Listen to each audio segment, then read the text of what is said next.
It's best game show ever. On this episode, their inexperience means game over for you and your team. We all start as one, but with enough practice, you won't be a noob. A noob is technically a newbie, N-E-W-B-I-E, someone who is new to the world of gaming, but we call them noobs, N-O-O-B, because it's leet speak, and a lot of times those O's in the center are zeros, and that's just how us gamers like to talk. A noob is basically a nice way of calling someone an idiot inside of a video game. And the noob is usually the person that gets shit on by all the other players because they did something wrong. So a noob isn't just someone who's new, because we've all been there. And a noob isn't someone who's bad, because no one's perfect. Noob is a state of mind. It's a mindset, it's an attitude. It's also a way to describe someone that's new to a game, and probably the reason that I'm gonna die because they don't know how to give me a health pack. Oftentimes, the word noob is confusing because the way you hear it, it implies that they're new to the game. This is not always the case. You can be playing the game for a really long time and still be completely terrible suck ass at it. It's a person that we've all been, yet show no remorse for when coming across one. You could be like, I've been playing this game for 5 years. Yeah? Well, fucking get your KD ratio up then, bitch. Because right now, you're noobing it up. Noob Saibot first showed up in Mortal Kombat 2 while Sub-Zero was still there. But we find out later on in Mortal Kombat Deception that Noob Saibot is actually like the spirit of the first Sub-Zero from Mortal Kombat 1 and 2. Then his brother took over in 3. So they really weren't paying too much attention beforehand when they were like coming up with the lore of Mortal Kombat. So that was actually kind of noob of them. Oh, noob.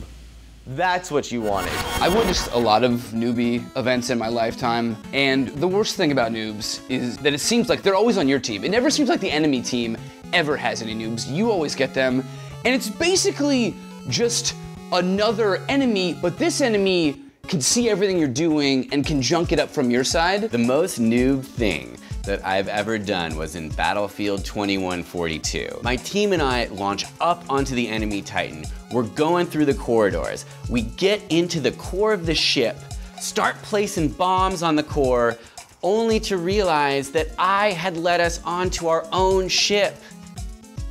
And the whole team saw. PlanetSide 2. When I, with no prior aircraft experience, attempted to pilot the large transport aircraft, and in about -3 seconds, I managed to crash into a hillside, explode, and kill everyone on board. It was a Hindenburg-level disaster, and my entire team screamed out, "Noob! Noob! Oh my god, noob!" as they, of course, burned to death.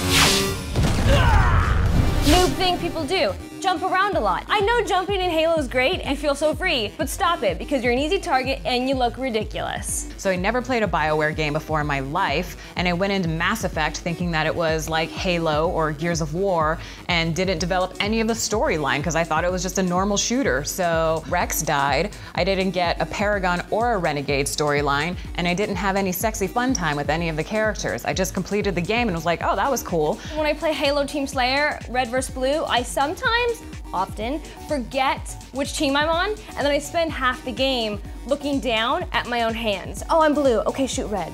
And then someone told me what it was that I was supposed to do, and I felt like an idiot, and so I went back and played the entire game again, the way it was supposed to be played. So I learned from my noob mistake, and now I have sex with all the BioWare characters. Ready for round 2? So you don't want to be a noob, huh? Well, I've got one solid piece of advice for you. You gotta find a friend that sucks worse than you and get him in your game. I recommend my friend Ovenshire in pretty much any game you're in. If you're in it with Ovenshire, you can point to him and be like, at least I'm not that guy. Train, because you're holding the team back. You're feeding them kills. It's not helping anyone. So could you please train or go to a solo player deathmatch and train there? Because we're playing for seriouslys over here and you're killing us. Thank you. But I don't know if there's any way to fully become not a noob once you've contracted noobism, noobity, noobities. Do me a favor, before you get online and play a game with me, play the game by yourself for at least an hour. Just play it so you'll know how to play the game. Like, I don't want to teach you how to play. I'm sorry to say it, noobs, once a noob, always a noob. That's just how it is. You have my sympathies. And then all you do is complain about how you're not having fun, and the reason you're not having fun is because you don't know how to play the game. So just freaking learn how to play the game. So just accept the fact that when you first start playing, you are going to be terrible and people are going to make fun of you, but you stick through it, and then you will no longer be a noob. And there you have it, gamers. We want to know your biggest noob moment, so leave a comment here. And subscribe now, because next Wednesday, we're combining the Oculus Rift with the Xbox Kinect to become Iron Man.